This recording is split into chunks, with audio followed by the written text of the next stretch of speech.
Voice of Cameroun, la voix de l'espérance.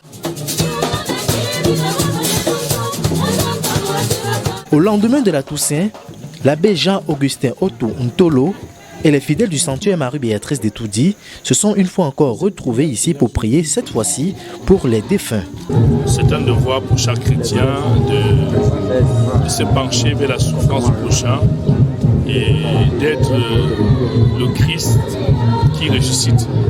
La mission de chaque chrétien, c'est de continuer la dimension christique, c'est-à-dire celle d'apporter le bien. Jésus n'est jamais resté insensible à la souffrance des hommes, à la maladie des hommes. Hier, vous qui étiez à la messe des malades de vendredi, nous avons médité la position de Jésus, l'engagement de Jésus à repousser au loin la misère des hommes, les difficultés des hommes. Donc là où il y a la souffrance, là où les hommes sont dans les difficultés, là où les hommes sont écrasés, là où les hommes sont dans l'angoisse, là où les hommes sont dans la misère, là où les hommes vivent sous le poids de la mort et d'autres pénuries, tu es toujours à côté.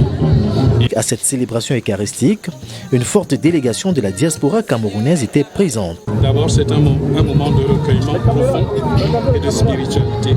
Je représente peut-être pas toute la diaspora, mais ceux qui m'entendront penseront de manière très profonde à tout ce qui arrive au Camerounais et à tout ce qui arrive au Camerounais en se recueillant devant la Vierge Marie. Nous avons passé ensemble un moment qui nous permettra de transposer toute notre profonde spiritualité pour tous ceux qui ont souffert, tous ceux qui souffrent. Et grâce à ce milieu de recueillement profond, grâce à Marie, grâce à tous les prêtres qui nous ont assistés, c'est un moment fantastique de spiritualité. Pour moi, c'est d'abord une grande joie de retrouver mes frères et mes sœurs, parce que nous sommes tous membres de l'Église, n'est-ce pas, dont Jésus est la tête. Nous sommes là pour accomplir un devoir chrétien qui consiste à prier d'abord pour la paix, prier pour les autorités de notre pays, afin que le Seigneur leur donne chaque fois des forces nouvelles et la sagesse pour conduire le peuple à eux confier.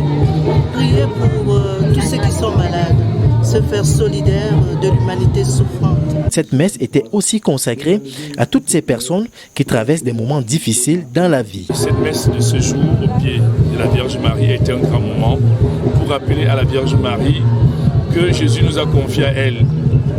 Et Jésus aussi nous rappelle à tous qui portons des souffrances, des difficultés, des menaces quelconques, que nous devons avoir un ressentiment d'être assistés, d'être accompagnés par l'Église, par Dieu. C'est donc un message d'espérance que nous lançons à l'endroit de tous qui souffrent, de tous qui sont dans le désespoir. Avant la célébration de cette Eucharistie, j'ai reçu le message d'une dame qui me disait « Mon Père, je sombre dans le désespoir ». Et je crois que cette célébration Eucharistie de ce 2 novembre constitue une réponse à tous qui sombrent dans le désespoir, à savoir qu'en Jésus-Christ, il y a une lueur d'espoir. Ces fidèles ayant effectué massivement le déplacement du sanctuaire Marie-Béatrice d'Etoudi ont une fois encore loué l'Éternel de tout leur cœur pour ses bienfaits dans leur vie respective, et ceci à travers des chants et des danses.